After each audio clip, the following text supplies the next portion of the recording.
પશ્ચિમ એક્સપ્રેસ ટ્રેનમાંથી આરોપી ઝડપાયો હતો। આરોપી ટ્રેનમાં સૂતા મુસાફરોને નિશાન બનાવીને ચોરી કરતો હતો। તેમની પાસેથી મોબાઈલ, લેપટોપ, રોકડ સહિતનો મુદ્દામાલ જપ્ત કરાયો હતો।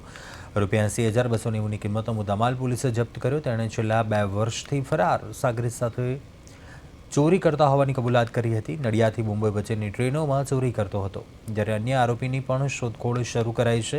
કુલ 9 ચોરીના ગુનાઓનો ભેદ ઉકેલાયો છે। વડોદરા અને વસઈ રેલવે પોલીસ સ્ટેશનમાં નોંધાયેલા ગુનાઓનો સમાવેશ થાય છે।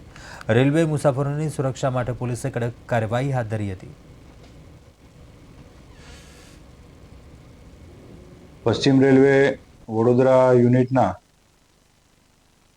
જે સુરત ખાતેની જે એલસીબી શાખા છે તેઓ દ્વારા એલસીબી શાખાની ટીમ દ્વારા રેગ્યુલર પેસેન્જર ટ્રેનોમાં પેટ્રોલિંગ કરવામાં આવે છે।